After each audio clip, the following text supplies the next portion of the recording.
Indian polity का full test को revision करेंगे इस वीडियो में, जिसमें पहला प्रश्न दिया गया है। प्रश्न है, भारतीय स्वतंत्रता अधिनियम 1947 के संदर्भ में निम्नलिखित कथन पर विचार करना है, जिसमें कितने कथन सही दिए गए चुनना है, जिसमें एक और कथन 3 सही दिए गए हैं। नियम 1947 के संदर्भ में बताया गया कि इसने भारत में ब्रिटिश शासन को समाप्त कर भारत को एक संप्रभु स्वतंत्र डोमिनियन घोषित किया था। सही है। दूसरा, इसने संविधान सभा को भारत के लिए संविधान बनाने का अधिकार प्रदान किया था। भारतीय स्वतंत्रता अधिनियम 1947 के संदर्भ में कहा गया है कि इसने संविधान सभा को भारत के लिए संविधान बनाने का अधिकार प्रदान किया था। इसने वायसराय के पद को समाप्त कर सभी शक्तियां संविधान सभा को हस्तांतरित किया गया था। यह गलत है, गवर्नर में बदल दिया गया था। वायसराय के पद को समाप्त कर सभी शक्ति को गवर्नर में बदला गया था। नेक्स्ट अगला प्रश्न है, भारतीय संविधान सभा की संप्रभुता और प्रक्रिया के संबंध में निम्नलिखित कथन पर विचार करना है, जिसमें इसमें सही कथन जो है 1 और 3 सही है। जिसमें भारतीय स्वतंत्रता अधिनियम 1947 लागू होने के बाद ही संविधान सभा पूर्णतः संप्रभु निकाय बना था। भारतीय स्वतंत्रता अधिनियम 1947 लागू होने के बाद ही संविधान सभा पूर्णतः संप्रभु निकाय बना था। संविधान स्वतंत्रता के बाद कैबिनेट मिशन योजना के प्रावधान संविधान सभा पर बाध्यकारी नहीं बने रहे थे। स्वतंत्रता के बाद कैबिनेट मिशन योजना के प्रावधान संविधान सभा पर बाध्यकारी नहीं बने थे। संविधान सभा ने किसी बाहरी प्राधिकरण को स्वीकृति के बिना अपनी मतदान प्रक्रिया को नियम स्वयं बनाया था। संविधान सभा ने किसी बाहरी प्राधिकरण की स्वीकृति के बिना अपनी मतदान प्रक्रिया और नियम स्वयं बनाया था। नेक्स्ट अगला क्वेश्चन है, भारत में मौलिक अधिकार के बारे में निम्नलिखित कथन पर विचार करना। मौलिक अधिकार के बारे में इसमें कितना सही दिया गया? केवल 2 सही है। केवल 2 कथन सही दिए हैं, जिसमें मौलिक अधिकार जो है भारतीय संविधान के भाग 3 के अंतर्गत गारंटीकृत किया गया है। संपत्तिक अधिकार अभी भी एक मौलिक अधिकार या नहीं है। संपत्तिक अधिकार मौलिक अधिकार नहीं, वह कानूनी अधिकार हो गया। नेक्स्ट, इसके उल्लंघन पर न्यायालय द्वारा परिवर्तन कराया जाता है। मौलिक अधिकार का उल्लंघन, मौलिक अधिकारों को उल्लंघन पर न्यायालय द्वारा परिवर्तन कराया जा सकता है। नेक्स्ट अगला प्रश्न है, अनुच्छेद 32 के संदर्भ में निम्नलिखित कथन पर विचार करना है। अनुच्छेद 32 को भीमराव अंबेडकर ने संविधान का आत्मा और हृदय कहा है। भीमराव अंबेडकर ने अनुच्छेद 32 को आत्मा और हृदय कहा। सही बात कहा गया है। संसद जो है किसी अन्य न्यायालय को मौलिक अधिकार के परिवर्तन हेतु रिट जारी करने का अधिकार दे सकती है। सही कथन है, संसद किसी अन्य न्यायालय को मौलिक अधिकार के परिवर्तन हेतु रिट जारी करने का अधिकार दे सकता है। सर्वोच्च न्यायालय न केवल मौलिक अधिकार बल्कि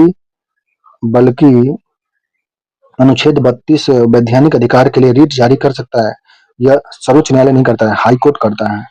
हाईकोर्ट मतलब उच्च न्यायालय 226 के तहत केवल मौलिक अधिकार बल्कि सुप्रीम कोर्ट अनुच्छेद 32 को संवैधानिक निकाय के लिए रिट जारी कर सकता है। नेक्स्ट अगला है, निम्नलिखित युग्म को मिलान करना, जिसमें है टेरिटरी जो होता है यह अधीनस्थ न्यायालय के आदेश को निरस्त कर सकता है। अधीनस्थ न्यायालय के आदेश को निरस्त करता है। टेरिटरी करना होता है। नेक्स्ट है, मेंटेनेंस जो होता है आदेश देना होता है। मेंटेनेंस को आदेश देना होता है। एक न्यायालय से दूसरे न्यायालय में मामला हस्तांतरित करना, आदेश देना मेंटेनेंस होता है। अगला है प्रोहिबिशन जो होता है न्यायाधीश न्यायालय को अपने अधिकार क्षेत्र से बाहर जाने से रोकता है। प्रोहिबिशन के अनुसार न्यायाधीश जो होता है न्यायालय को अपने अधिकार से बाहर जाने से रोकता है। नेक्स्ट अगला है, अनुच्छेद 14 जो है के संबंध में कथन पर विचार करना। अनुच्छेद 14 के बारे में बताया गया, यथाशक्ति वर्गीकरण का सिद्धांत राज्य का विभिन्न समूहों के साथ अलग व्यवहार करने की अनुमति देता है। अनुच्छेद 14 जो है यथासंगत वर्गीकरण का सिद्धांत है, राज्यों को विभिन्न समूहों के साथ अलग व्यवहार करने की अनुमति देता है। इसमें से कथन सही दिया गया, यह कथन सही है। दूसरा यह है, वर्गीकरण का कानून उद्देश्य के साथ तार्किक संबंध होना चाहिए। 2 है, स्पष्ट आधार होना चाहिए। इसमें उद्देश्य का स्पष्ट 2 आधार होना चाहिए, तार्किक संबंध होना चाहिए और स्पष्ट आधार होना चाहिए वर्गीकरण का। तीसरा है, समानता का सिद्धांत वर्ग विहीन तथा युक्ति संगत वर्गीकरण दोनों को प्रतिबंधित करता नहीं करता है। समानता का जो अधिकार युक्ति संगत जो होता है वर्गीकरण समानता के सिद्धांत के कुछ वर्गों समूहों को परिस्थितियों अलग होती है, उन्हें राज्य अलग अलग नियम कानून बनाकर अलग व्यवहार कर सकता है, इसे ही युक्ति संगत वर्गीकरण का सिद्धांत कहते हैं। युक्ति संगत वर्गीकरण जो होता है समानता के सिद्धांत में कुछ वर्गों समूहों को परिस्थितियों का अलग होती है, उन्हें राज्य अलग अलग नियम कानून बनाकर अलग व्यवहार कर सकता है, इसे ही युक्ति संगत वर्गीकरण का सिद्धांत कहते हैं। नेक्स्ट अगला है, प्रस्तावना में उल्लेखित भारत के लोग के संबंध में निम्नलिखित कथनों पर विचार करना। भारत के लोक के लिए कथन जो कहा गया है, या कौन सा कथन इसमें सही दिया गया है? 1 और 2 कथन। कथन 1 और 2 सही दिया गया है। प्रस्तावना में उल्लेखित भारत के लोक के संदर्भ में जो कथन किया गया है, वे राष्ट्र के अंतिम संप्रभु होंगे। भारत के लोग जो हैं, वे राष्ट्र के अंतिम संप्रभु होंगे। संप्रभुता संपूर्ण जनता में निहित होती है, न कि सरकार के किसी अंग में। संप्रभुता जो होती है संपूर्ण जनता में निहित होती है, न कि सरकार के किसी अंग में। यह वाक्यांश 1946 के उद्देश्य प्रस्ताव से लिया गया। यह वाक्यांश जो है, हम भारत के लोग जो है, यह वाक्यांश 1946 के उद्देश्य प्रस्ताव से लिया गया। 47 नहीं, 46 के उद्देश्य प्रस्ताव से लिया गया। नेक्स्ट अगला प्रश्न है, निम्नलिखित का मिलान करना, सुमिलित करना। लिबर्टी जो होता है स्वतंत्र, लिबरेटी जो होता है स्वतंत्र, तो स्वतंत्र जो होता है, यह स्वतंत्र जो बंधनों का अभाव को लिबर्टी कहते हैं। दूसरा इक्वलिटी जो होता है कानूनों का समान संरक्षण, समानता होता है। इक्वलिटी समानता होता है। फेडरलिटी जो होता है व्यक्तिगत उत्कृष्टता को बढ़ावा, भाईचारा एकता के बारे में बताया गया। जस्टिस जो होता है सामाजिक न्याय और राजनीतिक निष्पक्षता के बारे में बताया गया है। जस्टिस जो होता है सामाजिक, आर्थिक और राजनीतिक न्याय, 3 प्रकार के न्याय दिया गया है संविधान में। सामाजिक, आर्थिक और राजनीतिक न्याय है। और समानता जो है कानूनों को समान संरक्षण, समानता के रूप में दिया गया है। स्वतंत्रता जो है 5 प्रकार के स्वतंत्रता दिया गया है संविधान में, बंधनों का अभाव है इसमें। नेक्स्ट है, उपचुनाव के संदर्भ में निम्नलिखित कथन पर विचार करना। उपचुनाव जो हुआ था उसमें जो कथन दिया गया है, उपचुनाव के संबंधित प्रावधान भारतीय संविधान के अनुच्छेद 325 में वर्णित है। 325 में नहीं है, यह जनप्रति अधिनियम 1951 में वर्णित किया गया था। किसी रिक्ति के उत्पन्न होने पर 6 माह के भीतर उपचुनाव कराया जाना चाहिए, बशर्ते शेष कार्यालय 1 वर्ष से कम न हो। किसी रिक्ति में उत्पन्न होने के लिए उपचुनाव जो होता है वह 6 महीने के भीतर होना चाहिए। 1 वर्ष, 2 वर्ष, 3 वर्ष या 4 वर्ष बचे हों तो भी यह चुनाव 6 महीने के भीतर ही होता है। नेक्स्ट, यदि भारत निर्वाचन आयोग और केंद्र सरकार यह महसूस करे कि उपचुनाव कराना कठिन है तो उपचुनाव नहीं कराया जा सकता है। यदि भारत निर्वाचन आयोग और केंद्र सरकार यह महसूस करे कि उपचुनाव कराना कठिन है तो उपचुनाव नहीं कराया जा सकता है।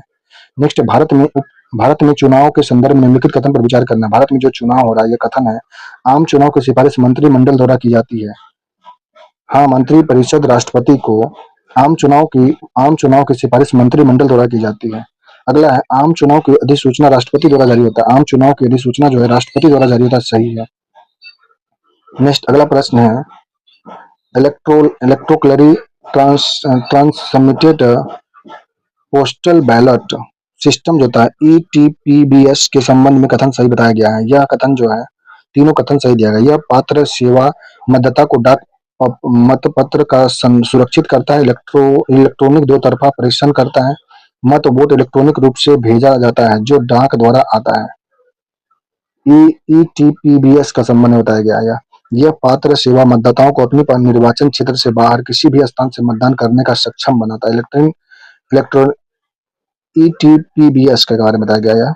किसी पुरुष सेवा मतदाता की पत्नी जो सामान्य उसके साथ रहती है ईटीपीबीएस के माध्यम से मतदान कर सकती है। किसी पुरुष सेवा मतदाता की पत्नी जो सामान्यतः उसके साथ रहती है ईटीपीबीएस के माध्यम से मतदान कर सकती है। नेक्स्ट है, भारत में निर्वाचन प्रक्रिया के संदर्भ में निम्नलिखित कथन पर विचार करना। निर्वाचन जो है भारत में, यह भारत का निवासी 18 वर्ष की आयु पूर्ण करने वाला व्यक्ति मतदान कर सकता है, पंजीकृत भी होना चाहिए। केवल संसद की राज्य विधानसभा में चुनाव के संबंध में कानून बना सकता है। केवल संसद ही राज्य विधानसभा के चुनाव में संबंध में कानून बनता है। यह भी कथन सही है। कथन सही नहीं है इसमें। कितने कथन सही है? दोनों कथन गलत दिया गया है। नेक्स्ट है, परिसीमन आयोग के संदर्भ में निम्नलिखित कथन पर विचार करना। परिसीमन आयोग के बारे में विचार करना है। कथन 1 सही दिया गया है। परिसीमन आयोग, इसका गठन राज्य के निर्वाचन क्षेत्रों की क्षेत्रीय समिति निर्धारित करने हेतु किया जाता है। परिसीमन आयोग का गठन जो था राज्य के निर्वाचन क्षेत्र की क्षेत्रीय समिति निर्धारित करने हेतु किया जाता है। इसके आदेशों को कानून का बल प्राप्त होता है। इसे केवल सर्वोच्च न्यायालय में चुनौती दी जा सकती है, नहीं दी जा सकती है। इसके अध्यक्ष पद हेतु सेवानिवृत्त भारत के मुख्य न्यायाधीश होना आवश्यक होता है, आवश्यक नहीं होता है। इसके राज्य निर्वाचन क्षेत्रीय सीमाएं का निर्धारण करने के लिए जो होता है।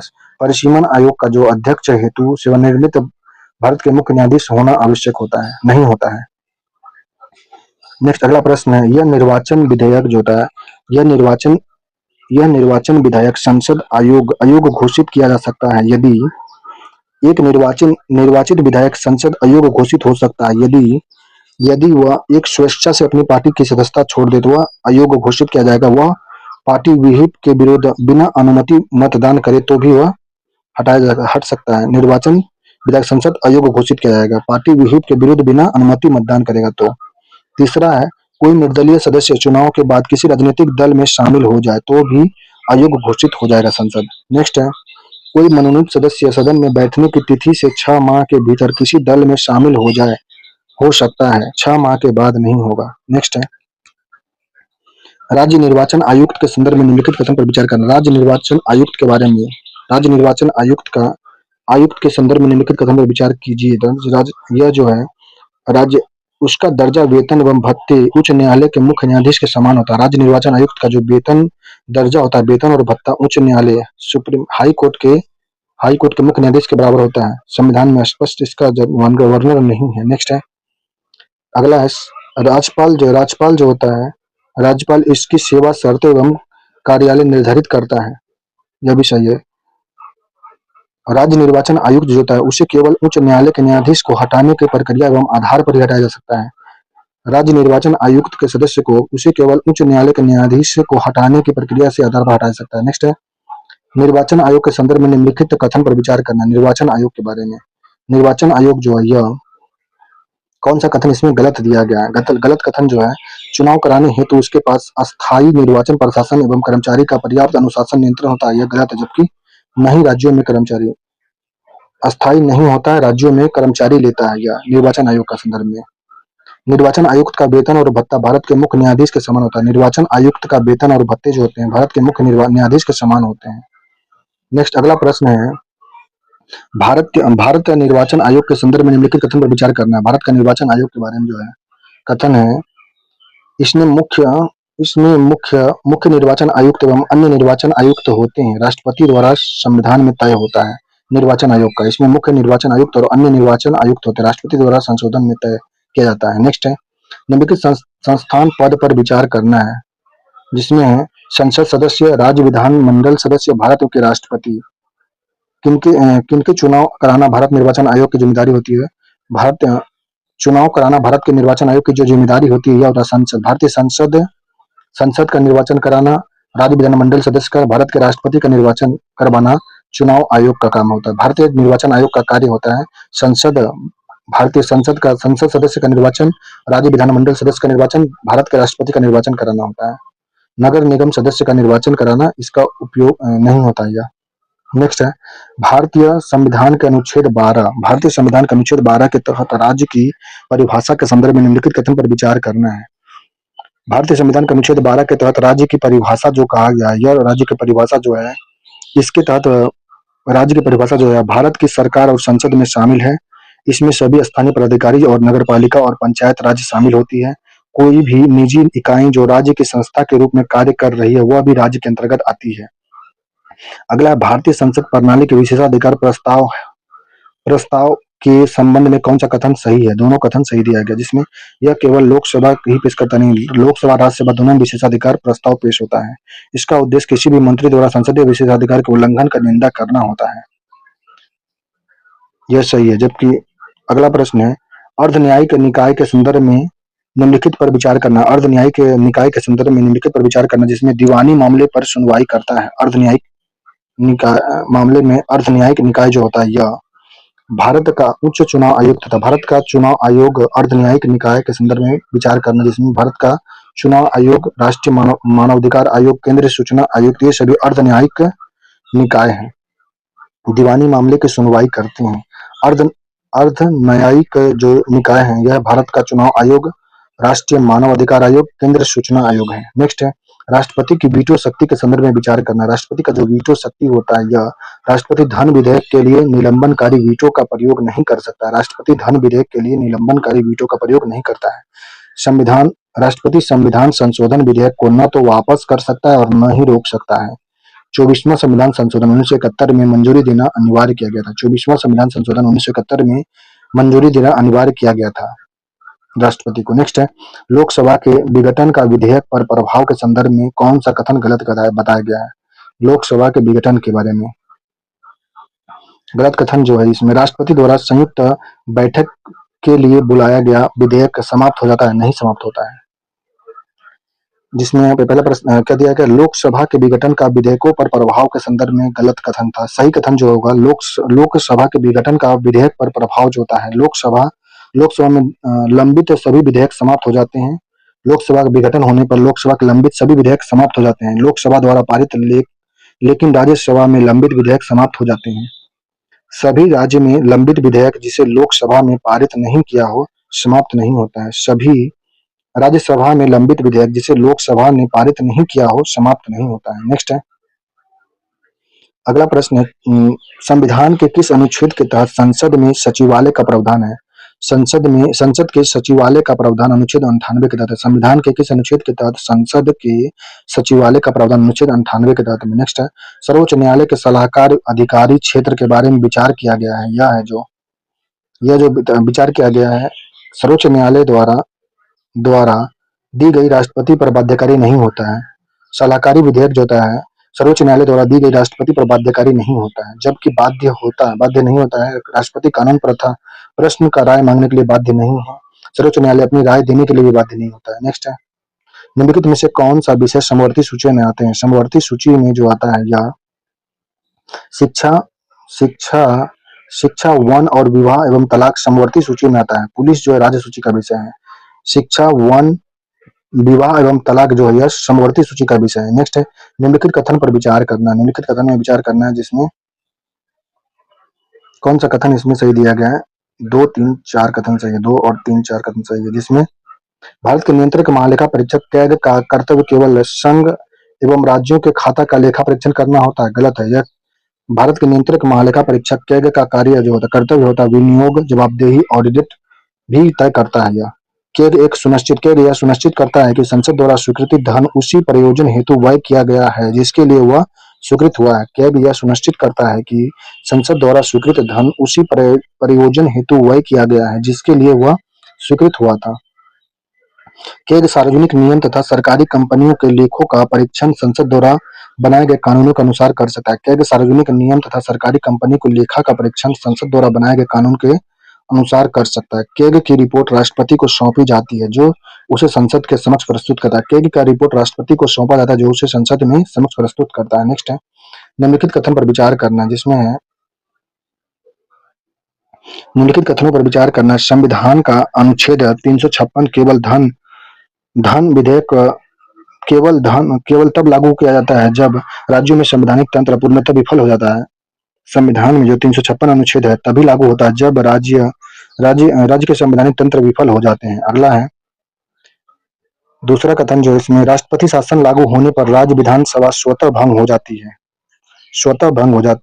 भंग या निलंबित हो जाती है। नेक्स्ट है, राष्ट्रपति भंग नहीं निलंबित होती है। राष्ट्रपति शासन होने पर राज्य विधानसभा स्वतः भंग नहीं होती है, यह निलंबित हो जाती है। नेक्स्ट, राष्ट्रपति शासन की उद्घोषणा को संसद की स्वीकृति 2 महीने के भीतर प्राप्त होना आवश्यक होता है। राष्ट्रपति शासन की उद्घोषणा को संसद को स्वीकृति 2 महीने के भीतर प्राप्त करना आवश्यक होता है। राष्ट्रपति शासन जो होता है, राष्ट्रपति शासन के दौरान संसद राज्य सूची के विषय पर कानून बना सकता है। राष्ट्रपति शासन के समय दौरान संसद राज्य सूची के विषय पर कानून बना सकता है। नेक्स्ट अगला है, भारत के महान न्यायवादी के संदर्भ में निम्नलिखित कथन पर विचार करना। महान न्यायवादी के बारे में जो है, वह भारत के किसी भी न्यायालय में सुनवाई का अधिकार रखता है। महान न्यायवादी जो होता है भारत का, वह किसी भी न्यायालय में सुनवाई का अधिकार रखता है। यह प्रसाद पर्यंत राष्ट्रपति का कार्य करता है। सर्वोच्च न्यायालय के प्रसाद पर्यंत, राष्ट्रपति का प्रसाद पर्यंत महान्यायवादी कार्य करता है। नेक्स्ट है, लेम डक सत्र से क्या तात्पर्य था? लेम डक सत्र जो होता है, यह नई लोकसभा के चुनाव से पूर्व वर्तमान लोकसभा का अंतिम सत्र को लेम डक सत्र कहते हैं। लेम डक सत्र जो होता है, यह नई लोकसभा के चुनाव से पूर्व वर्तमान लोकसभा का अंतिम सत्र को लेम डक सत्र कहते हैं। निम्नलिखित में से कौन सा समिति संसद की वित्तीय समितियां कहलाती है? यह समिति जो होता है, लोक लेखा समिति, प्राक्कलन समिति, सार्वजनिक उपक्रम समिति या संसदीय समितियां संसद की वित्तीय समिति कहलाती है। लोक लेखा समिति, प्राक्कलन समिति, सार्वजनिक उपक्रम समिति। अगला, भारत के संविधान के अनुच्छेद 3 के तहत संसद को शक्ति संदर्भ निम्नलिखित में से कौन सा कथन सही दिया गया है? संसद को जो है, संसद किसी भी राज्य का क्षेत्र बढ़ा सकता है। संसद जो होता है किसी राज्य का क्षेत्र बढ़ा सकता है। संसद इस परियोजना हेतु विधेयक केवल राष्ट्रपति की पूर्व सिफारिश में पेश किया जा सकता है। भारत के संविधान अनुच्छेद 3 के तहत संसद की शक्ति जो होती है, यह परियोजना हेतु विधेयक केवल राष्ट्रपति की पूर्व सिफारिश पर ही पेश किया जा सकता है। नेक्स्ट है, सर्वोच्च न्यायालय के मूल अधिकार क्षेत्र में क्या शामिल नहीं है? सर्वोच्च न्यायालय के मूल अधिकार क्षेत्र में अंतरराज्यीय जल विवाद शामिल नहीं है, जबकि भारत सरकार और एक या अधिक राज्यों के बीच विवाद इसमें शामिल है। दो या अधिक राज्यों के बीच विवाद भी शामिल है। राष्ट्रपति चुनाव से संबंधित विवाद शामिल है सर्वोच्च न्यायालय के मूल अधिकार के क्षेत्र में। नेक्स्ट है, राज्यपाल के विवेकाधीन शक्ति के संदर्भ में विचार करना। राज्यपाल का जो विवेकाधीन शक्ति जो है, राष्ट्रपति शासन की सिफारिश करना राज्यपाल का कार्य है। विधेयक को राष्ट्रपति के विचारार्थ सुरक्षित रखना राज्यपाल का कार्य है। विधेयक को राष्ट्रपति के विचारार्थ सुरक्षित रखना होता है। राष्ट्रपति शासन की सिफारिश राज्यपाल करता है। मंत्रियों की नियुक्ति के संबंध में मुख्यमंत्री को सलाह मानना या नहीं होता है। नेक्स्ट है, राज्यसभा के विशिष्ट अधिकारों के संदर्भ में विचार करना। राज्यसभा के विशिष्ट अधिकार के बारे में जो दिया गया यह है, अनुच्छेद 249 के तहत राज्य सूची पर कानून बनाने का अधिकार राज्यसभा के पास होता है। अखिल भारतीय सेवा में सृजन का अधिकार राज्यसभा के पास है। नेक्स्ट है, निम्नलिखित में से कौन सा मौलिक अधिकार केवल भारतीय नागरिक को प्राप्त है, विदेशी को नहीं प्राप्त है? यह अनुच्छेद 19 है। अनुच्छेद 19 केवल भारतीय नागरिक को प्राप्त है, यह विदेशी को प्राप्त नहीं है। भारतीय संविधान का अनुच्छेद 13 के संदर्भ में विधि शब्द क्या बताता है? अनुच्छेद 13 जो है, यह अनुच्छेद 13 बताता है संसद या राज्य विधान द्वारा पारित अस्थायी कानून। अनुच्छेद 13 के तहत संविधान में अनुच्छेद 13 के तहत संसद या राज्य विधानमंडल द्वारा पारित अस्थायी कानून के बारे में, अध्यादेश, आदेश, उपविधि और निगम के बारे में बताया गया है। विधि का बल रखने वाले रूढ़ि या प्रथा के बारे में भारतीय संविधान का अनुच्छेद 13 में बताया गया है। विधि में शामिल जो है राज्य विधानमंडल द्वारा पारित कानून के बारे में, अस्थायी कानून के बारे में, अध्यादेश, उपदेश, उपविधि और नियम के बारे में जानकारी है। यूपीएससी के बारे में भी यह कहा गया है। यूपीएससी विधि का बल करने वाले रूढ़ि की प्रथा अनुच्छेद 13 में। नेक्स्ट है, अगला प्रश्न है, निवारक निरोध के तहत गिरफ्तार व्यक्ति को प्राप्त संवैधानिक संरक्षण के बारे में विचार करना है। निवारक निरोध के तहत गिरफ्तार व्यक्ति को प्राप्त संवैधानिक संरक्षण के बारे में विचार करना, जिसमें है उसे बिना सलाहकार बोर्ड की राय से 3 महीने से अधिक समय तक हिरासत में नहीं रखा जा सकता। निवारक निरोध के तहत गिरफ्तार व्यक्ति को प्रायः संवैधानिक संरक्षण होता है, उसे बिना सलाहकार बोर्ड की राय के 3 महीने से अधिक समय तक हिरासत में नहीं रख सकता है। उसे निरोध के आधार पर जानने का अधिकार है, चाहे वे सार्वजनिक हित के विरुद्ध ही क्यों न हो। यह नहीं है, अधिकार नहीं है। मामले में गुप्त रखना पड़ता है इसमें। नेक्स्ट है, निम्नलिखित में से कौन सा नीति निर्देशक तत्व 42वें संविधान संशोधन 1976 द्वारा जोड़ा गया था? कौन सा नीति निर्देशक तत्व 42वें संविधान संशोधन 1976 द्वारा जोड़ा गया है? यह है 1, 2, 3 अनुच्छेद। समान न्याय और मुक्त कानूनी सहायता अनुच्छेद 39A में जोड़ा गया। 39A में समान न्याय और मुक्त कानूनी सहायता जोड़ा गया है। नीति निर्देशक तत्व में 42वें संविधान संशोधन 1976 द्वारा जोड़ा गया है। समान न्याय और मुक्त कानूनी सहायता अनुच्छेद 39A के तहत जोड़ा गया है। उद्योग के प्रबंधन में श्रमिक की भागीदारी अनुच्छेद 43A में। उद्योग के प्रबंधन में श्रमिकों की भागीदारी अनुच्छेद 43A में है। पर्यावरण का संरक्षण और सुधार अनुच्छेद 48A में जोड़ा गया है। नीति निर्देशक तत्व 42वें संविधान संशोधन 1976 द्वारा जोड़ा गया। समान न्याय और मुक्त कानूनी सहायता अनुच्छेद 39A के तहत, उद्योग के प्रबंधन में श्रमिक की भागीदारी अनुच्छेद 43A के तहत, पर्यावरण का संरक्षण और सुधार अनुच्छेद 48A के तहत। नेक्स्ट है, राष्ट्रीय आपातकाल अनुच्छेद 352 के दौरान अनुच्छेद के निलंबन पर विचार करना। राष्ट्रीय आपातकाल अनुच्छेद 352 के दौरान अनुच्छेद के निलंबन पर विचार करना है, जिसमें अनुच्छेद जो निलंबन होता है यह है अनुच्छेद 20 और 21 को कभी निलंबित नहीं किया जा सकता है। अनुच्छेद 352 के तहत जो लगता है राष्ट्रीय आपातकाल, इसके तहत अनुच्छेद 20 और 21 को कभी भी निलंबित नहीं किया जा सकता है, जबकि अनुच्छेद 19 को केवल सशस्त्र विद्रोह नहीं, बाहरी आक्रमण के आधार पर निरस्त होता है। बाहरी आक्रमण के आधार पर निरस्त होता है। आपातकाल घोषणा में निलंबित होता है, आपातकाल में भी निलंबित हो जाता है अनुच्छेद 19। नेक्स्ट है, परिसीमन आयोग के आदेशों को कहाँ चुनौती दी जा सकती है? परिसीमन आयोग को चुनौती किसी भी न्यायालय में नहीं दिया जा सकता है, किसी भी न्यायालय में नहीं होता है परिसीमन आयोग का चुनौती। नेक्स्ट है, उच्च न्यायालय के न्यायाधीश को हटाने के लिए जांच समिति में कौन शामिल नहीं होता है? उच्च न्यायाधीश के न्यायाधीश उच्च न्यायालय के न्यायाधीश को हटाने के लिए जांच समिति में कौन शामिल नहीं होता? भारत के राष्ट्रपति इसमें शामिल नहीं होते हैं, जबकि सर्वोच्च न्यायालय के मुख्य न्यायाधीश शामिल होते हैं। सर्वोच्च न्यायालय के मुख्य न्यायाधीश या कोई न्यायाधीश शामिल होते हैं, उच्च न्यायालय का मुख्य न्यायाधीश शामिल होता है, एक प्रतिष्ठित विधिवेत्ता भी शामिल होते हैं, लेकिन राष्ट्रपति इसमें शामिल नहीं होते हैं। उच्च न्यायालय के न्यायाधीश को हटाने के लिए जांच समिति में राष्ट्रपति शामिल नहीं होते हैं। नेक्स्ट, छावनी बोर्ड का प्रशासन किसके नियंत्रण में होता है? रक्षा मंत्रालय का। छावनी बोर्ड का प्रशासन किसके नियंत्रण में होता है? रक्षा मंत्रालय के नियंत्रण में। निम्नलिखित में से कौन सा व्यय भारत के संचित निधि से भारित होता है? यह जो व्यय है, राष्ट्रपति का वेतन और भत्ता, सर्वोच्च न्यायालय के न्यायाधीशों का वेतन और पेंशन जो है, यह भारत के संचित निधि से भारित होता है। उच्च न्यायालय के न्यायाधीश का वेतन जो होता है, वेतन और भत्ता यह होता है राज्य के पेंशन केंद्र से होता है, लेकिन राज्य से वेतन दिया जाता है। वेतन भत्ता राज्य से होता है, पेंशन केंद्र द्वारा दिया जाता है। उच्च न्यायालय के न्यायाधीश को पेंशन केंद्र के द्वारा दिया जाता है और राज्य के द्वारा वेतन दिया जाता है न्यायाधीशों का।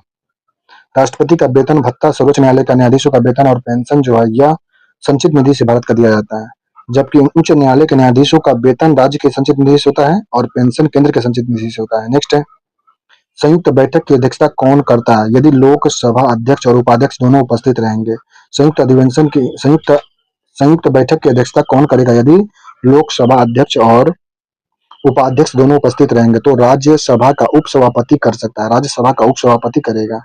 यदि संयुक्त बैठक की अध्यक्षता यदि लोकसभा अध्यक्ष और उपाध्यक्ष दोनों अनुपस्थित रहेंगे तो राज्यसभा का उपसभापति कर सकता है। नेक्स्ट है, भारत राष्ट्रीय अनुसूचित जनजाति आयोग एनसीएसटी की स्थापना किस संशोधन द्वारा किया गया? 89वां 2003 में।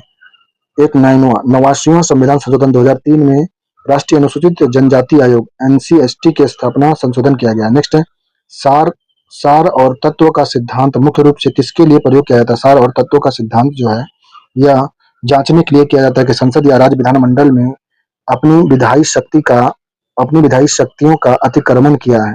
यह जांचने के लिए किया जाता है कि संसद या राज्य विधानमंडल के अपनी विधायी शक्ति का अतिक्रमण किया हो। नेक्स्ट है, छंद विधान का सिद्धांत का अर्थ क्या होता है? छंद विधान सिद्धांत का अर्थ क्या होता है? यह अर्थ होता है, जो काम आप प्रत्यक्ष रूप से नहीं कर सकते हैं वह आप परोक्ष रूप से भी नहीं कर सकते हैं। छंद विधान का सिद्धांत का अर्थ होता है, जो आप प्रत्यक्ष रूप से नहीं कर सकते हैं वह आप परोक्ष रूप से भी नहीं कर सकते। नेक्स्ट है, ऑफिस ऑफ प्रॉफिट लाभ का पद शब्द का परिभाषित है। यह भारतीय संविधान के अधिनियम में परिभाषित नहीं है, अदालतों ने इसे व्याख्यायित किया गया है।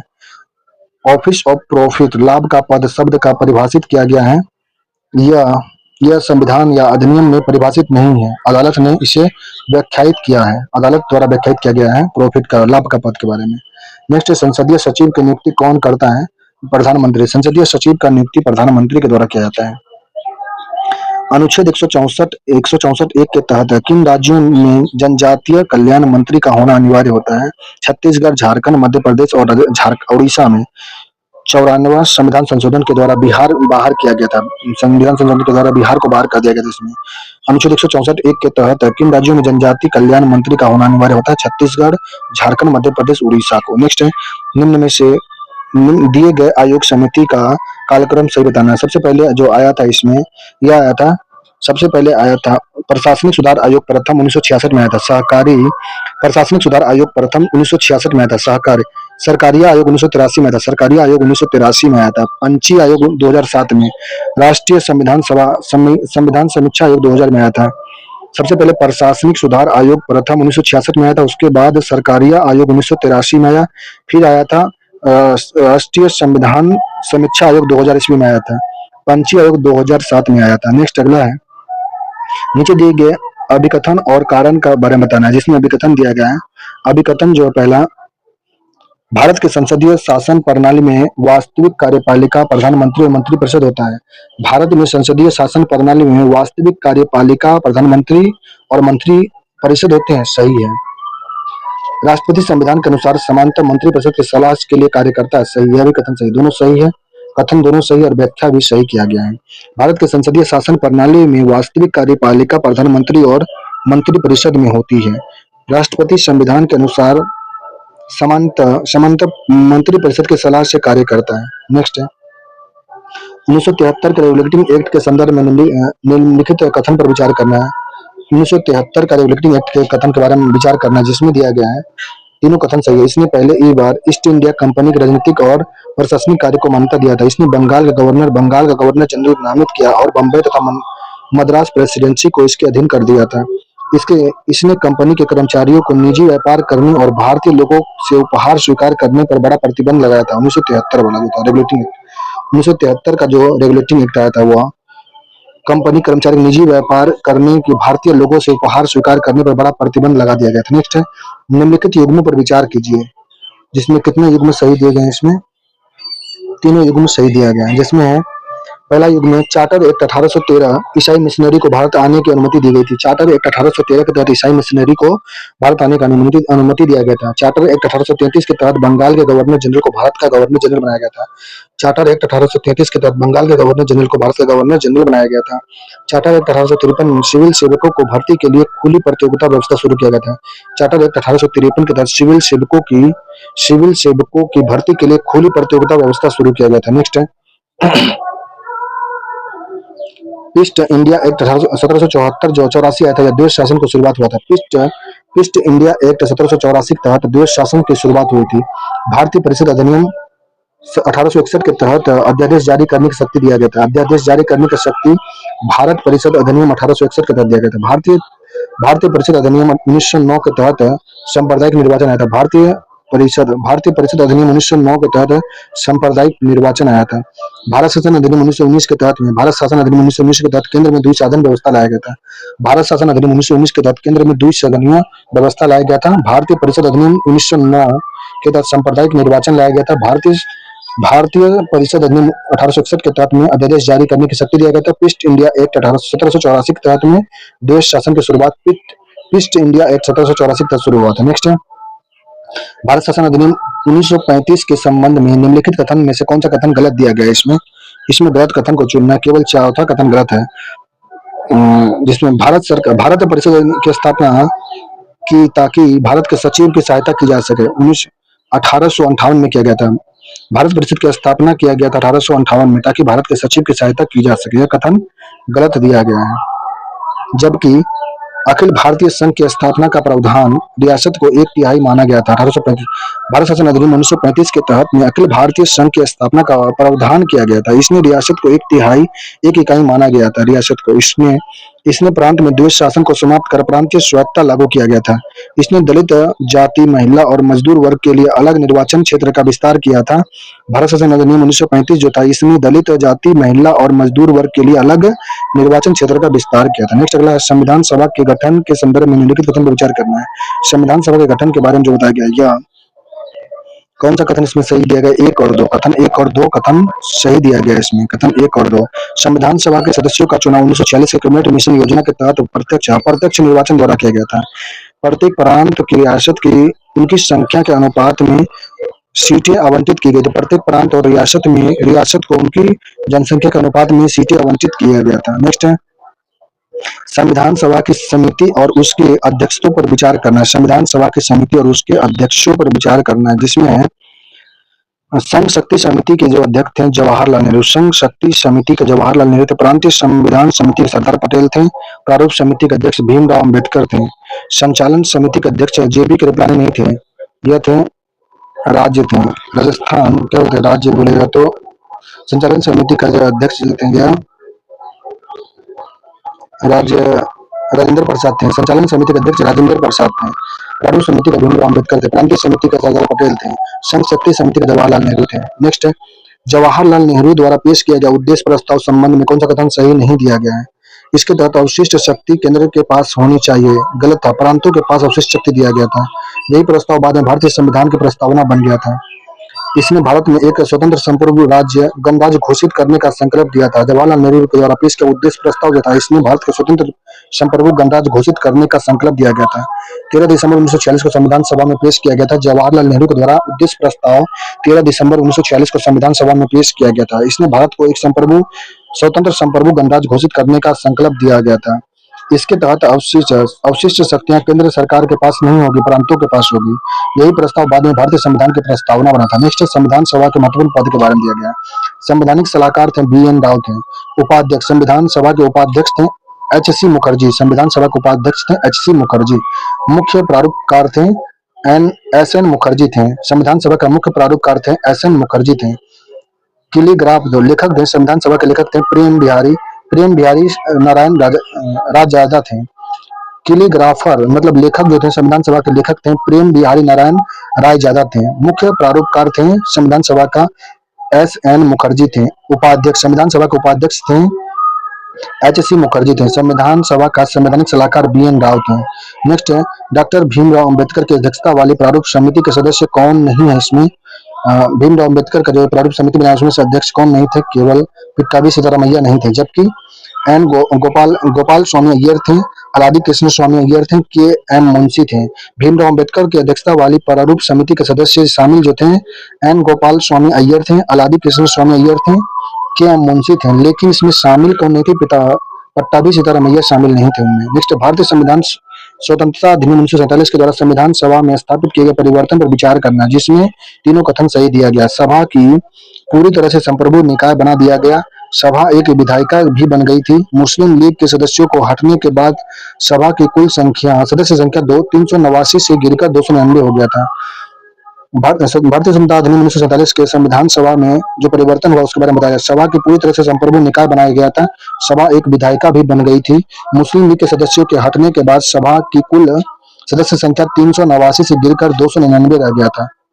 नेक्स्ट है, संविधान सभा द्वारा किए गए अन्य कार्यों के संदर्भ में निम्नलिखित को कलाक्रमिक रूप से व्यवस्थित करना है इसमें, जिसमें दिया गया पहला जो है पहले है राष्ट्रीय ध्वज को अपनाया गया था 22 जुलाई 47 को। राष्ट्रीय ध्वज को अपनाया गया था 22 जुलाई 1947 को।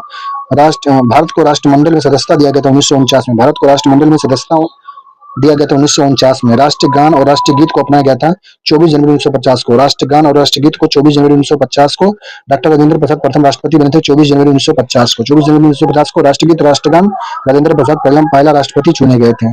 राष्ट्रमंडल ने भारत को सदस्यता से स्थापित किया गया था 1949 में। राष्ट्रीय ध्वज को अपनाया गया था 22 जुलाई 1947 को, भारत का राष्ट्रीय ध्वज। नेक्स्ट, संविधान के प्रवर्तक के संबंध में सही कथन चुनना है। इसमें संविधान के प्रवर्तक के रूप में तीनों कथन इसमें सही दिया गया है, जिसमें पूरा संविधान 26 जनवरी 1950 को लागू किया गया था। पूरा संविधान, नागरिकता, चुनाव, अस्थायी संसद जैसे प्रावधान 26 नवंबर 1949 को लागू किए गए थे। नागरिकता, चुनाव और अस्थायी संसद जैसे प्रावधान 26 नवंबर 1949 को लागू किए गए। नागरिकता, चुनाव और अस्थायी संसद 26 जनवरी को संविधान की शुरुआत के दिन के रूप में इसलिए चुना गया क्योंकि 1930 को इसी दिन पूर्ण स्वराज दिवस मनाया गया था, इसलिए चुना गया था इसको। संविधान के लागू होते ही भारतीय स्वतंत्रता अधिनियम 1947 को निरस्त हो गया था। नेक्स्ट है, अगला प्रश्न है, संविधान सभा की आलोचना के संदर्भ में कौन सा कथन सही है? विंस्टन चर्चिल से संबंधित जो है, संविधान में भारत के लिए केवल एक बड़े समुदाय पर प्रतिनिधित्व किया गया है। संविधान सभा की आलोचना के संदर्भ में विंस्टन चर्चिल से संबंधित है। संविधान सभा ने भारत के केवल एक बड़े समुदाय का प्रतिनिधित्व किया गया है। यह विंस्टन चर्चिल का कथन था। नेक्स्ट, 1946 की अंतरिम सरकार में विभाग को आवंटन का सही मिलान इसमें किया गया जो है। इसमें जो केवल 2 मिलान सही है। गृह सूचना प्रसारण मंत्री सरदार पटेल थे, खाद्य और कृषि राजेंद्र प्रसाद के पास में था। नेक्स्ट, भारतीय संविधान के संशोधन की प्रकृति के संदर्भ में निम्नलिखित कथन पर विचार करना है, जिसमें तीनों कथन सही दिया गया। भारतीय संविधान न तो लचीला और न ही कठोर बल्कि दोनों का संश्लेषण है। अनुच्छेद 368 के तहत कुछ प्रावधान को संसद के विशेष बहुमत और आधे राज्यों के अनुसमर्थन से संशोधित किया जा सकता है। संविधान के कुछ हिस्सों को संविधान साधारण बहुमत से भी बदला जा सकता है, लेकिन अनुच्छेद 368 की सीमा के बाहर होते हैं। सही दिया गया है। नेक्स्ट, मिलान करना है। राष्ट्रपति के चुनाव की विधि जो होता है आयरलैंड के संविधान से लिया गया। राष्ट्रपति के चुनाव की विधि आयरलैंड के संविधान से लिया गया। सशक्त केंद्र के साथ संघीय व्यवस्था जो है, सशक्त केंद्र के साथ संघीय व्यवस्था कनाडा के संविधान से लिया गया। कानून द्वारा स्थापित प्रक्रिया जापान के संविधान से, कानून द्वारा स्थापित प्रक्रिया जापान के संविधान से लिया गया। समवर्ती सूची ऑस्ट्रेलिया के संविधान से लिया गया है। नेक्स्ट, अगला प्रश्न इसमें है, संविधान की विशेषता के बारे में कथन सही दिया गया है। संविधान की विशेषता के बारे में जो कथन दिया गया यह है, केवल 2 युग्म इसमें सही दिए गए, जिसमें है धर्मनिरपेक्ष राज्य पश्चिमी अवधारणा के विपरीत भारतीय अवधारणा सभी धर्मों को समान सम्मान देने पर आधारित होता है। सार्वभौमिक वयस्क मताधिकार 1961 में 61वें संविधान संशोधन 1968 के तहत में मतदान आयु 21 वर्ष से घटाकर 18 वर्ष कर दिया गया था। नेक्स्ट, एकीकृत और स्वतंत्र न्यायपालिका अमेरिका संविधान से प्रेरित किया गया था। एकीकृत नहीं है, राज्य प्लस केंद्र से अलग अलग यह है। ब्रिटेन में एकीकृत ब्रिटेन में जो है एकीकृत संविधान है। नेक्स्ट, भारतीय संसद प्रणाली के बारे में कौन सा कथन गलत दिया गया? भारतीय संसद प्रणाली के बारे में जो है भारतीय संविधान न्यायिक सर्वोच्च की सिद्धांत को पूरी तरह स्वीकार करता है, यह गलत दिया गया। जबकि भारतीय संसदीय प्रणाली काफी हद तक ब्रिटेन पैटर्न पर आधारित होता है। ब्रिटिश संसद के विपरीत भारतीय संसद एक संप्रभु निकाय नहीं है।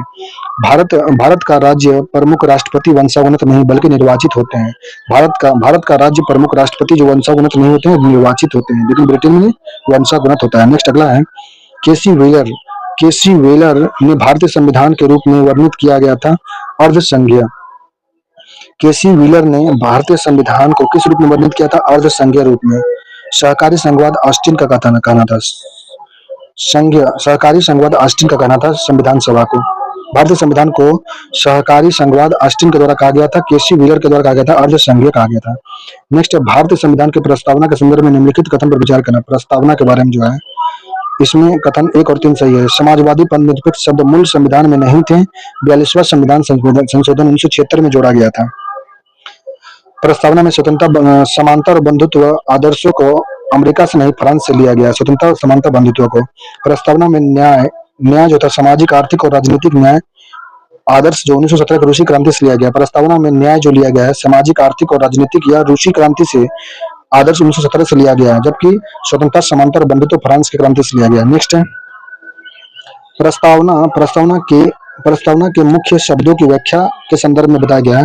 प्रस्तावना के मुख्य शब्दों की व्याख्या के संदर्भ में जो बताया गया है, निम्नलिखित युग्म पर विचार करना, जिसमें केवल 2 युग्म सही दिए गए हैं। जिसमें पहला युग्म है गणराज्य होता है राज्यों का प्रमुख प्रत्यक्ष या अप्रत्यक्ष रूप से निर्वाचित होता है। गणराज्य होता है राज्य का प्रमुख प्रत्यक्ष या अप्रत्यक्ष रूप से निर्वाचित होता है। गणराज्य का मतलब होता है राज्य का प्रमुख प्रत्यक्ष या अप्रत्यक्ष रूप से निर्वाचित होगा। पंथ निरपेक्ष का मतलब होता है राज्य का अपना एकाधिकार धर्म होता है, एकाधिकार धर्म नहीं होता है। संप्रभु का अर्थ होता है राज्य का न तो किसी अन्य राष्ट्र पर निर्भर है और न ही किसी अन्य राष्ट्र का डोमिनियन होता है। संप्रभु का अर्थ होता है भारत न तो किसी अन्य राष्ट्र पर निर्भर है और न ही किसी अन्य राष्ट्र का डोमिनियन है। नेक्स्ट है प्रस्तावना की विधिक प्रकृति के बारे में कौन सा कथन सही दिया गया है? यह कथन तीसरा कथन सही है। एक गैर न्यायिक है। प्रस्तावना विधिकृत जो किया गया यह एक गैर न्यायिक है, यानी इसके प्रावधान को न्यायालय में चुनौती नहीं दी जा सकती है। नेक्स्ट, प्रस्तावना में बंधुत्व शब्द के अंतर्गत किन 2 बातों को सुनिश्चित करने का उल्लेख किया गया? व्यक्ति की गरिमा और राष्ट्र की एकता अखंडता।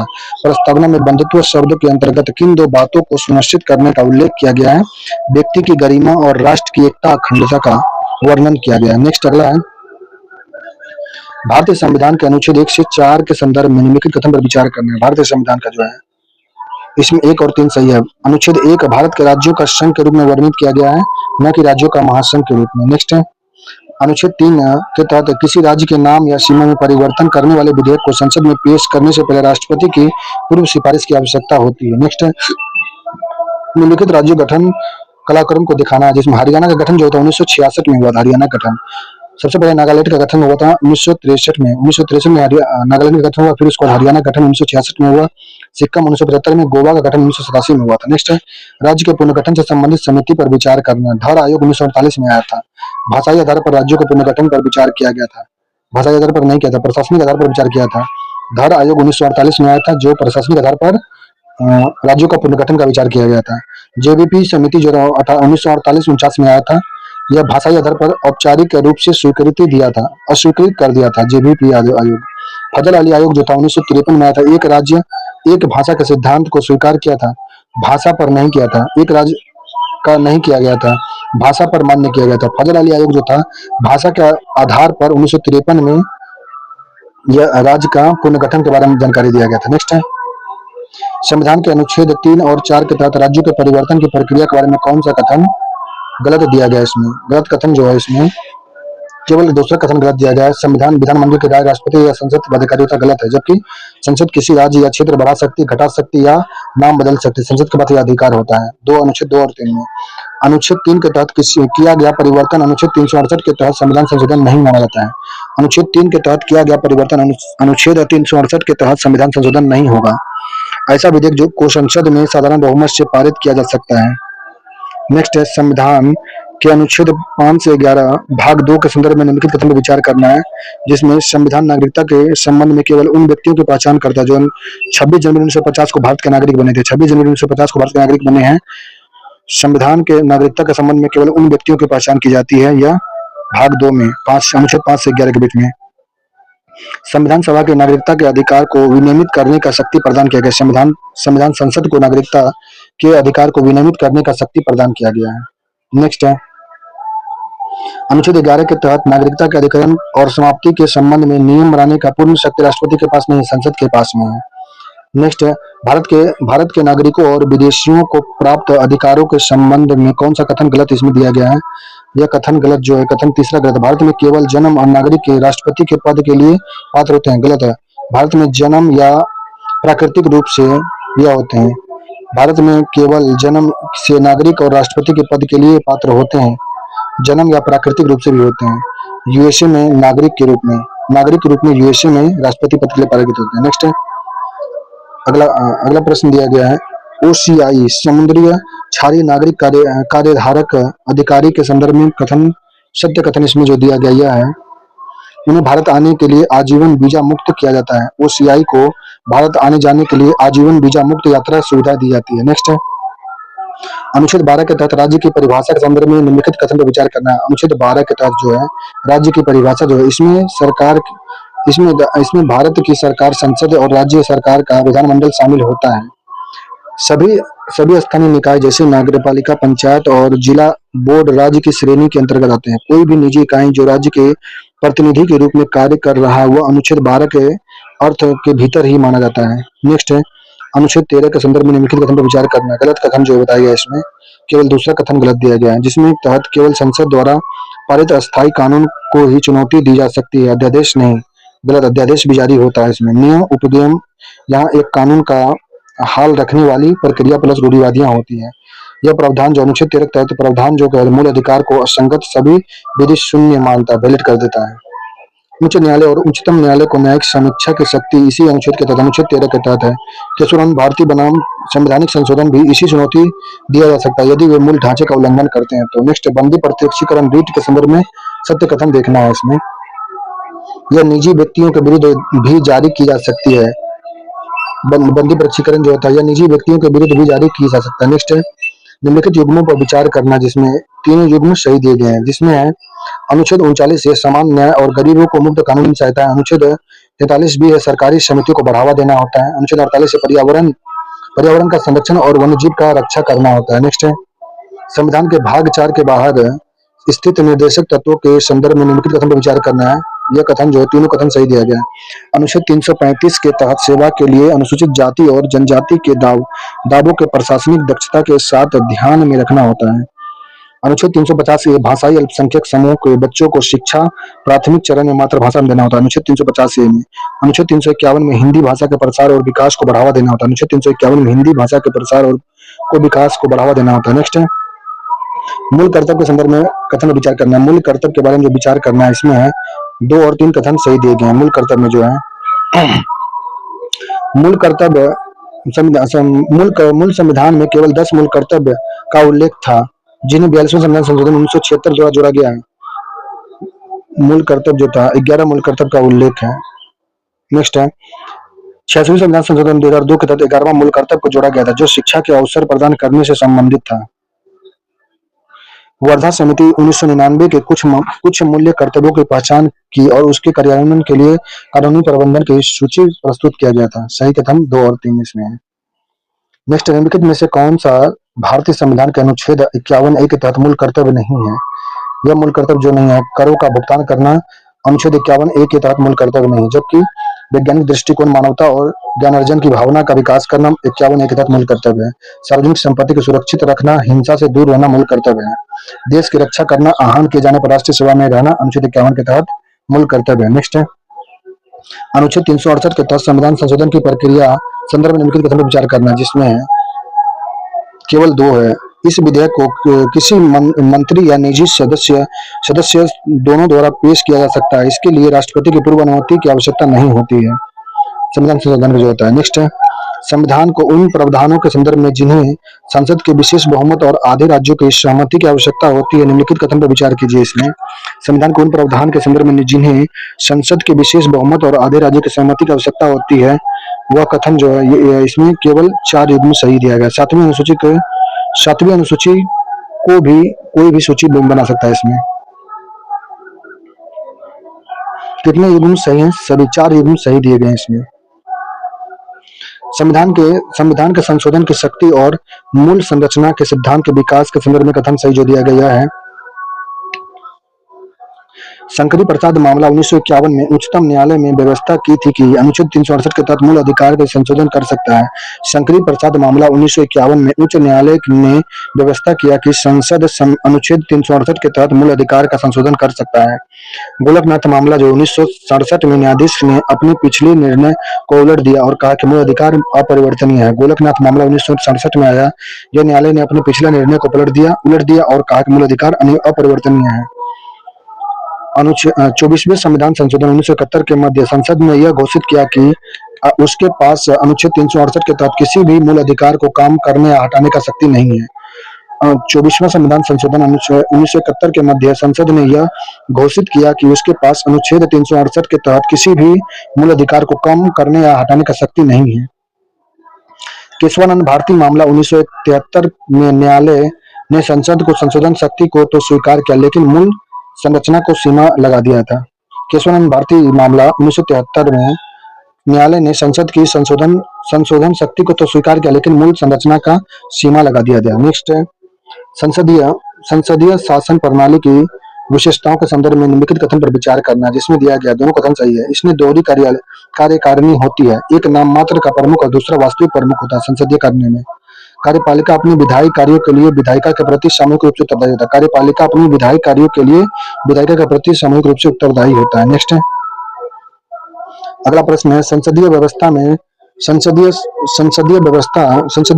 सामूहिक उत्तरदायित्व के बारे में कौन सा कथन गलत दिया गया है? इसमें तीसरा कथन गलत है। यदि लोकसभा किसी मंत्री के विरुद्ध अविश्वास प्रस्ताव पारित होता है तो केवल उसी मंत्री को इस्तीफा देना होगा, सभी को इस्तीफा देना पड़ता है। यह संसदीय व्यवस्था सामूहिक उत्तरदायित्व जो होता है संसद सरकार का आधारभूत सिद्धांत होता है। इसका अर्थ है मंत्रिपरिषद लोकसभा के प्रति संयुक्त रूप से जवाबदेही होगा। मंत्रिमंडल के फैसले सभी मंत्रियों पर बाध्यकारी होते हैं, भले ही वह कैबिनेट मंत्री बैठक में असहमत रहे हो। मंत्रिमंडल के फैसले सभी मंत्रियों पर बाध्यकारी होते हैं, भले ही वे कैबिनेट बैठक में असहमत रहे हों। नेक्स्ट है छाया मंत्रिमंडल की संस्था के संदर्भ में निम्नलिखित कथन पर विचार करना है। छाया मंत्रिमंडल की संस्था के संदर्भ में निम्नलिखित कथन पर विचार करना है, जिसमें दिया गया है केवल 2 कथन सही दिया गया है। यह एक अनूठी संस्था है जिसे भारतीय प्रशासनिक व्यवस्था अपनाया गया, ब्रिटेन का व्यवस्था में अपनाया गया है। नेक्स्ट है इसे विपक्षीय दल द्वारा सरकार के कामकाज पर नजर रखने और अपने सदस्यों को भविष्य के मंत्री पदों के लिए तैयार करने के लिए बनाया जाता है। नेक्स्ट है निम्नलिखित कौन से कथन सही दिए गए? दूसरा कथन सही दिया गया था इसमें। अगला भारतीय संविधान के एकात्मक विशेषता के संदर्भ में निम्नलिखित पर कथन पर विचार करना है। भारतीय संविधान के एकात्मक विशेषता के संदर्भ में निम्नलिखित कथन पर विचार करना है। एकात्मक जो है केंद्र के पास राज्यों की तुलना में अधिक शक्ति और महत्वपूर्ण विधायी विषय शामिल है। राज्यों के पास अपने स्वयं के संविधान होने का अधिकार नहीं है। राज्यों के पास में आपातकालीन प्रावधान भारत की संघीय संरचना को पूरी तरह एकात्मक में बदल सकता है। नेक्स्ट है भारतीय संघवाद के स्वरूप पर विभिन्न विद्वानों की टिप्पणी पर विचार करना है। तीनों युग्म सही है। केसी व्हीलर अर्ध संघीय बताए थे भारतीय संघवाद को। गेर्नविले ऑस्टिन सहकारी संघवाद बताए थे। मॉरिस जोन्स सौदेबाजी वाला संघवाद बताया था। भारतीय संघवाद के स्वरूप को विभिन्न विद्वान की टिप्पणी किया गया था। केसी व्हीलर ने भारतीय संघवाद को अर्ध संघीय बोला। ग्रेनविले ऑस्टिन ने भारतीय संघवाद को सहकारी संघवाद कहा। मॉरिस जोन्स ने भारतीय संघवाद को सौदेबाजी वाला संघवाद कहा था। नेक्स्ट है भारतीय संघ व्यवस्था और अमेरिका संघ व्यवस्था के बीच मुख्य अंतर के संदर्भ में कथन पर चुनना है, जिसमें है भारत में अवशिष्ट शक्तियां केंद्र के पास है जबकि अमेरिका में राज्य के पास होती है। नेक्स्ट है अनुच्छेद 262 के तहत अंतर्राज्यीय जल विवाद का निपटारा संदर्भ में निम्नलिखित कथन पर विचार करना। अंतर्राष्ट्रीय जल विवाद विवाद जो था यह संसद कानून द्वारा किसी भी अंतर्राज्यीय नदी के पानी के उपयोग या नियंत्रण के संबंध में विवाद के न्यायपूर्ण निर्णय का प्रावधान कर सकती है। संसद वह प्रावधान भी कर सकती है कि न तो उच्च न्यायालय और न ही कोई अन्य न्यायालय ऐसे विवाद के संबंध में अधिकार क्षेत्र का प्रयोग करेगा। अंतर्राज्यीय जल विवाद अधिनियम 1956 के तहत केंद्र सरकार को यह शक्ति है कि वह किसी भी जल विवाद को बिना किसी राज्य के अनुरोध से सीधे ट्रिब्यूनल को भेज सकता है या नहीं कर सकता है। नेक्स्ट है अनुच्छेद 263 के तहत गठित अंतर्राज्य परिषद के बारे में कौन सा कथन गलत दिया गया है? इसमें परिषद द्वारा की गई सिफारिश राष्ट्रपति और केंद्र सरकार को बाध्य नहीं होता है। अनुच्छेद 263 के तहत अंतर्राज्य परिषद का जो बारे में बताया गया इसका स्थापना राष्ट्रपति द्वारा की जाती है। यदि उन्हें लगे कि सार्वजनिक हित में इसकी आवश्यकता है तो यह भी लागू कर सकता है। प्रधानमंत्री इस परिषद के अध्यक्ष होते हैं और सभी राज्यों के मुख्यमंत्री इसके सदस्य होते हैं। यह परिषद न केवल विवाद की जांच करती बल्कि नीति के बेहतर समन्वय के लिए सुझाव भी देता है। नेक्स्ट है क्षेत्रीय परिषद के संदर्भ में निम्नलिखित युग्मों पर विचार करना है। क्षेत्रीय परिषद के बारे में नेक्स्ट है स्थापना जो क्षेत्रीय परिषद का स्थापना भारतीय संविधान के अनुच्छेद 263 के तहत संवैधानिक निकाय के रूप में किया है। संवैधानिक नहीं है, सांविधिक निकाय के रूप में करता है। 263 में जो है भारत के केंद्रीय गृह मंत्रालय इसके अधीन आते हैं। अध्यक्ष जो होते हैं भारत का क्षेत्रीय परिषद का अध्यक्ष भारत के केंद्रीय गृह मंत्री होते हैं। उपाध्यक्ष संबंधित क्षेत्र के राज्यों के मुख्यमंत्री रोटेशन के आधार पर 1 वर्ष के लिए होते हैं। नेक्स्ट है अनुच्छेद 261 पूर्ण विश्वास और साख खंड के संदर्भ में विचार करना है। जो भारत के पूरे क्षेत्र में संघवाद और प्रत्येक राज्य के सार्वजनिक अधिनियम अभिलेख और न्यायिक कार्रवाई को पूर्ण विश्वास और साख दी जाती है। इसके तहत अनुच्छेद 261 के तहत में पूर्ण विश्वास और साख के तहत यह नियम केवल दीवानी यह नियम दूसरे राज्यों के दंड कानून क्रिमिनल कानून करने वाला लागू नहीं होता है, बाध्य नहीं होता है। संसद द्वारा यह निर्धारित कर सकता है कि ऐसे अभिलेख को कैसे साबित किया जाए। भारत के किसी भी हिस्से में के दीवानी न्यायालय द्वारा किया जाता है। अंतिम निर्णय हिस्से के भीतर कहीं भी निष्पादित की जा सकती है। नेक्स्ट है संविधान के भाग 13 के तहत अनुसार भाग 13 में तहत व्यापार और वाणिज्य की स्वतंत्रता कौन से तर्कसंगत प्रतिबंध लगा दी जा सकती है? 301 से 305 के बीच में अनुच्छेद 301 से 305 में व्यापार वाणिज्य की स्वतंत्रता जो है संसद सार्वजनिक हित में 2 राज्यों के बीच व्यापार पर प्रतिबंध लगा सकता है। 2 राज्यों के बीच प्रतिबंध लगा सकता है। राज्य विधानमंडल सार्वजनिक हित में व्यापार पर प्रतिबंध लगा सकता है, लेकिन इसके लिए राष्ट्रपति की पूर्व स्वीकृति अनिवार्य होता है। संसद एक राज्य को दूसरे पर प्राथमिकता नहीं दे सकता है सिवाय जब तक माल की कमी का सामना करना पड़ रहा हो। नेक्स्ट है पूर्वोत्तर परिषद की स्थापना किस वर्ष हुई थी? 1971 में। पूर्वोत्तर परिषद की स्थापना 1971 में। कावेरी जल प्रबंधन प्राधिकरण का गठन किस वर्ष हुआ था? 2008 में हुआ था। 73वें संविधान संशोधन अधिनियम 1992 के संदर्भ में कौन सा कथन सही किया गया है?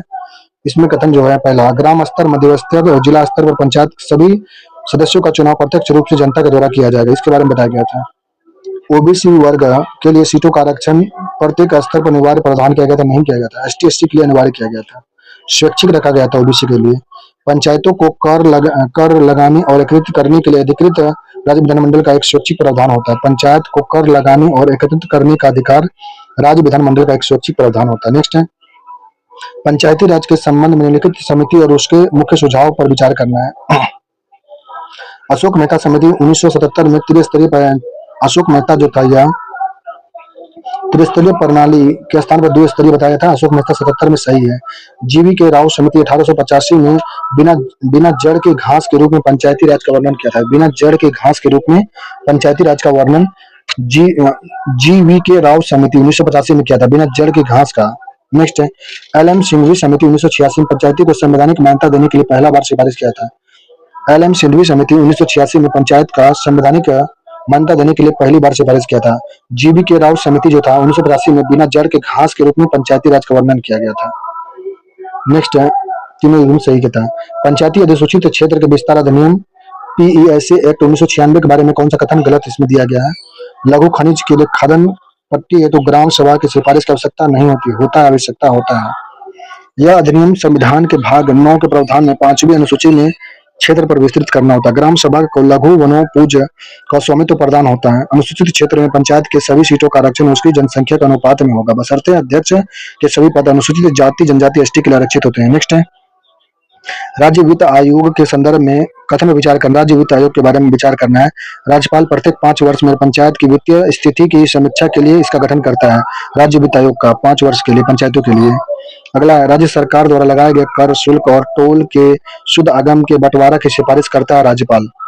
नेक्स्ट है, संविधान की 11वीं अनुसूची में पंचायत के कार्य क्षेत्र के कितने विषय किए गए हैं? 29 विषय है। संविधान की 11वीं अनुसूची में पंचायत के कार्य क्षेत्र के लिए 29 विषय शामिल किए गए। नगर पालिका के संरचना के संदर्भ में निम्नलिखित कथन विचार करना। नगर पालिका के संदर्भ में यह केवल 1 और 2 सही है। नगर पालिका का जो है, नगर पालिका क्षेत्र के सभी सदस्य सीधे उस क्षेत्र के लोगों द्वारा चुने जाते हैं। नगर पालिका में राज्य विधानमंडल नगर पालिका के विशेष ज्ञान या अनुभव रखने वाले व्यक्ति को प्रतिनिधित्व या प्रावधान कर सकता है, लेकिन उन्हें सभा की बैठक में वोट देने का अधिकार नहीं होता है। न्यायपालिका के अध्यक्ष के चुनाव का तरीका प्रत्यक्ष या अप्रत्यक्ष होता है। संविधान द्वारा अनिवार्य रूप से निर्धारित किया गया है। पंचायत ब्लॉक के जिला में होता है, अनिवार्य नहीं है। नेक्स्ट है, शहरी स्थानीय शासन की विविध इकाइयों पर विचार करना है। शहरी स्थानीय शासन की विविध इकाई पर विचार करना है, जिसमें दिया गया है केवल 3 युग्म सही गया है। नगर निगम जो होता है बड़े शहरी क्षेत्रों महानगरों के लिए स्थापित होता है, नगर निगम का स्थापना होता है। अधिसूचित क्षेत्र समिति पूरी तरह से निर्वाचित निकाय नामित किया जाता है। छावनी बोर्ड जो होता है रक्षा मंत्रालय के प्रशासन नियंत्रण के तहत कार्य करता है। टाउनशिप जो होता है सार्वजनिक उपक्रम पीएसयू द्वारा अपने कर्मचारियों के लिए स्थापित होता है। नेक्स्ट, 74वें संविधान संशोधन के तहत वार्ड समिति के बारे में कौन सा कथन सत्य है? 74वें संविधान संशोधन अधिनियम वार्ड समिति के बारे में कौन सा कथन सत्य किया गया? उन नगर पालिकाओं में अनिवार्य जिनका संख्या 3 लाख से अधिक हो, उसके लिए 74वें संविधान संशोधन के तहत वार्ड समिति का गठन के बारे में जानकारी दिया गया है। उन नगर पालिकाओं में अनिवार्य जिसकी संख्या 3 लाख से अधिक हो, उसमें एक वार्ड का निर्माण किया जाएगा, वार्ड समिति का। नेक्स्ट है, 4 जिला योजना समिति के संदर्भ में निम्नलिखित कथन पर विचार करना। जिला योजना समिति के संदर्भ में जो विचार किया गया है, जिला योजना समिति जो होता है, 1 2 तीनों सही है इसमें। जिला योजना समिति में पंचायती जिला योजना समिति प्रत्येक राज्य में जिला स्तर पर एक जिला योजना समिति होता है, गठन किया गया है। इस समिति के 4/5 सदस्य जिले की पंचायत और नगर पालिकाओं निर्वाचित सदस्य द्वारा स्वयं चुने जाते हैं। निर्वाचित सदस्य की संख्या जिले की ग्रामीण और शहरी जनसंख्या के अनुपात में होता है। नेक्स्ट है, राष्ट्रपति द्वारा संसद में किस संस्थान की वार्षिक रिपोर्ट प्रस्तुत नहीं किया गया है? राष्ट्रीय मानवाधिकार आयोग, केंद्र सरकार को। राष्ट्रपति द्वारा संसद की किस संस्थान में वार्षिक रिपोर्ट प्रस्तुत नहीं किया गया है? राष्ट्रीय मानवाधिकार आयोग, केंद्र सरकार को। नेक्स्ट, न्यायमूर्ति एन वेंकटचलैया संविधान समीक्षा 2002 ईस्वी में आयोग द्वारा प्रस्तावित किया गया था। 47A निम्न में से किससे संबंधित है? यह संबंधित है जनसंख्या नियंत्रण से। न्यायमूर्ति एन वेंकटचलैया की संविधान समीक्षा आयोग द्वारा प्रस्तावित अनुच्छेद 47A जनसंख्या नियंत्रण से था। 2000 ईस्वी में लाया गया था। हेतु समीक्षा का राष्ट्रीय आयोग का भी नाम दिया गया था, शिक्षा और प्लस मानक के द्वारा। नेक्स्ट है, भारतीय संविधान की प्रस्तावना में उल्लेखित समानता शब्द संबंध निम्नलिखित कथन पर विचार करना। समानता के बारे में जो यह कथन है, यह समाज के किसी भी वर्ग को विशेषाधिकार न दिए जाने का दर्शाता है। समानता का अधिकार जो है, यह समाज के किसी भी वर्ग को विशेषाधिकार न दिए जाने को दर्शाता है। प्रस्तावना केवल नागरिक और आर्थिक समानता को स्वीकार किया, प्रतिष्ठा प्लस अवसर की समानता दिया। नागरिक को आर्थिक समानता, प्रतिष्ठा, अवसर की समानता दिया गया है। नेक्स्ट है, किस संवैधानिक संशोधन ने संसद को उस शक्ति को पुष्टि की जिसके तहत संविधान के किसी भी भाग यहाँ तक कि मौलिक अधिकार को भी संशोधन कर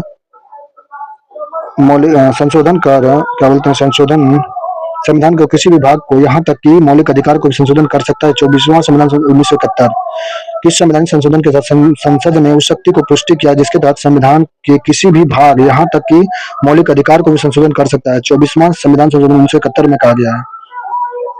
नेक्स्ट, कौन सा अनुच्छेद यह घोषित करता है कि मौलिक अधिकार के विरुद्ध या उसके असंगत कानून शून्य अमान्य हो जाएंगे? अनुच्छेद 13 के तहत में। न्यायिक सक्रिय शब्द का प्रयोग सबसे पहले किसने किया था?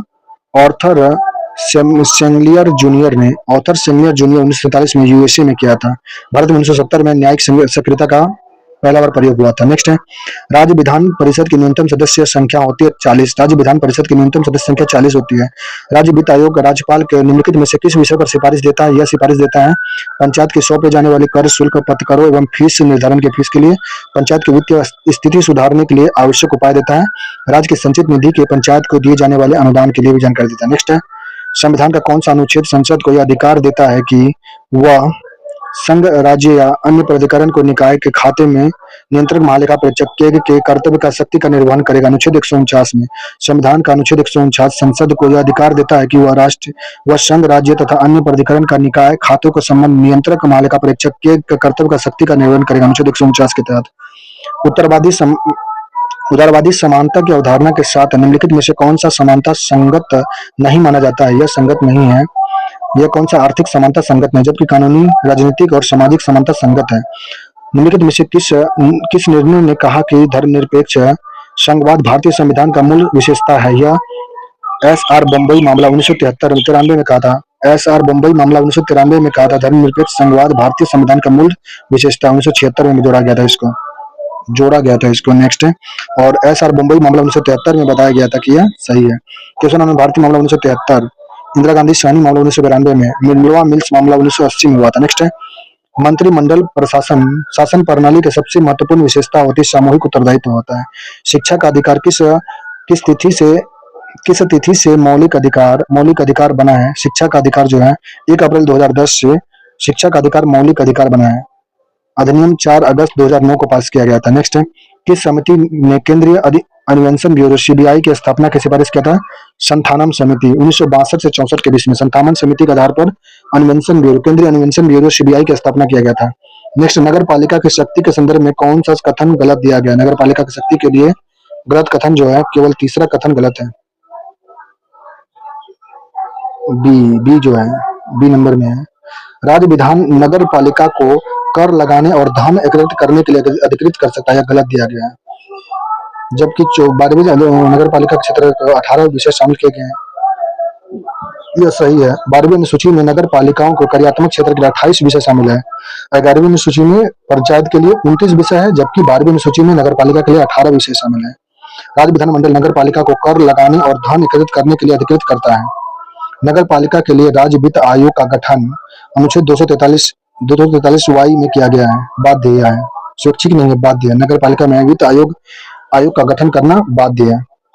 गंदी बस्ती सुधार 12वीं अनुसूची में विषय में शामिल है। गंदी बस्ती सुधार 12वीं अनुसूची में विषय में शामिल नगर पालिका में। नेक्स्ट है, फरवरी 2026 में प्रधानमंत्री नरेंद्र मोदी ने किस देश के सर्वोच्च संसदीय सम्मान स्वीकार कर नेसेट मेडल से सम्मानित किया गया? इजराइल का नेसेट मेडल दिया गया।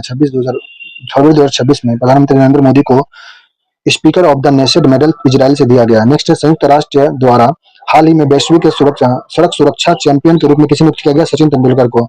संयुक्त राष्ट्र द्वारा हाल ही में वैश्विक सड़क सुरक्षा चैंपियन के रूप में सचिन तेंदुलकर को नियुक्त किया गया। नेक्स्ट, 2026 में विंग ओलंपिक शीतकालीन ओलंपिक का आयोजन किस शहर में किया गया? मिलान और कॉर्टिना इटली में किया गया। नेक्स्ट है, Dubai world para athletics grand prix 2026 में किस भारतीय ने भाला फेंक में स्वर्ण पदक जीता? सुमित मित्तल ने। दुबई वर्ल्ड पैरा एथलेटिक्स में ग्रेड पिक्स में 2026 में किस भारतीय ने भाला फेंक में स्वर्ण पदक जीता? सुमित मित्तल ने। फरवरी 2026 में भारतीय वायुसेना का महाअभ्यास वायु शक्ति 2026 कहाँ आयोजित किया गया है? जैसलमेर पोखरण में किया गया। फरवरी 2026 में भारतीय वायुसेना का महाअभ्यास वायु शक्ति जैसलमेर पोखरण में किया गया। नेक्स्ट, बिहार सरकार ने हाल ही में किस शहर में अपना पहला अनाज एटीएम लगाने की मंजूरी किया है? पटना में किया है, अनाज एटीएम लगाया है पटना में। नेक्स्ट, भारत का पहला स्टेट इनोवेशन मिशन सीम फरवरी 26 में कहाँ लॉन्च किया गया? अगरतला त्रिपुरा में। भारत का पहला स्टेट इनोवेशन मिशन SIM फरवरी 26 में अगरतला त्रिपुरा में लॉन्च किया गया। प्रधानमंत्री मोदी ने फरवरी 2026 में पूर्ण ग्वालियर का उद्घाटन किया गया। दिल्ली मेरठ RRTS कॉरिडोर का प्रधानमंत्री मोदी के द्वारा 26 में किस पूर्ण ग्वालियर का उद्घाटन किया गया? दिल्ली मेरठ RRTS कॉरिडोर का। IUCN ने हाल ही में एनर्जी की स्थिति में बदलकर किस जीव को लेटेस्ट कंसर्न श्रेणी में रखा है? या ग्रीन सी टर्टल को IUCN ने हाल ही में इंजर्ड के श्रेणी से हटा करके लेटेस्ट कंसर्न के श्रेणी में रख दिया। नेक्स्ट, फरवरी 2026 में भारत सरकार द्वारा डीप टेक स्टार्टअप का नई परिभाषा कितने करोड़ तक लॉन्च किया गया? 1000 करोड़ तक। फरवरी 2026 में भारत सरकार द्वारा डीप टेक स्टार्टअप की नई परिभाषा के तहत कितने करोड़ का फंड लॉन्च किया गया? 1000 करोड़ के तहत। नेक्स्ट, हाल ही में चर्चा में रहा दुजुबा तेल पाइपलाइन किस देश के यूरोप तक कच्चे तेल का पाइपलाइन है? यह रूस तक का। हाल ही में चर्चा में रहा दुजुबा तेल पाइपलाइन देश किस देश का यूरोप के साथ कच्चे तेल का परिवहन करेगा? रूस के साथ में। नेक्स्ट है, इसरो द्वारा फरवरी 26 में लॉन्च किया गया इनसेट 3DS किस श्रेणी का उपग्रह है? मौसम विज्ञान का है।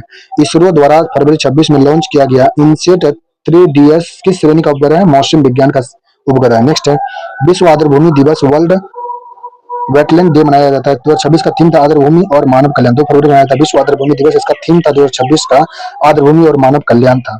फरवरी 2026 में एआई इम्पैक्ट समिट का आयोजन नई दिल्ली में किया गया। फरवरी 2026 में एआई इम्पैक्ट समिट का आयोजन नई दिल्ली में किया गया।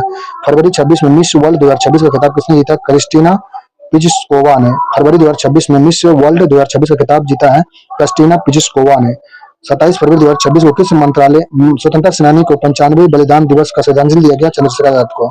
27 फरवरी 2026 को किस स्वतंत्रता सेनानी को 95वें बलिदान दिवस पर श्रद्धांजलि दिया गया? यह चंद्रशेखर आजाद को दिया गया था। नेक्स्ट है, हाल ही में किस देश की एफएटीएफ के ग्रे लिस्ट से हटा दिया गया है? यूएई को। यूएई को हाल ही में एफएटीएफ के ग्रे लिस्ट से हटा दिया गया है। भारत का पहला डिजिटल राष्ट्रीय संग्रहालय फरवरी 26 में स्थापित किया गया हैदराबाद में। भारत का पहला डिजिटल राष्ट्रीय संग्रहालय फरवरी 26 में स्थापित किया गया हैदराबाद में। केंद्र बजट 26 के अनुसार वित्त वर्ष 26-27 के लिए राजकोष के घाटा का लक्ष्य रखा गया 4.5 है। केंद्रीय बजट 26 के अनुसार वित्त वर्ष 26-27 के लिए राजकोष के घाटा 4.5 रखा गया है। नेक्स्ट, राष्ट्रीय विज्ञान दिवस 2026 28 फरवरी का थीम था विज्ञान में महिला उत्प्रेरक विकसित करना। राष्ट्रीय विज्ञान दिवस 2026 28 फरवरी का थीम क्या रखी गई है? विज्ञान में महिला उत्प्रेरक विकसित करने। विज्ञान में महिला उत्प्रेरक विकसित भारत का थीम रखा गया विज्ञान दिवस का 2026 का। तो पॉलिटिको को रिवीजन कर लिया गया है।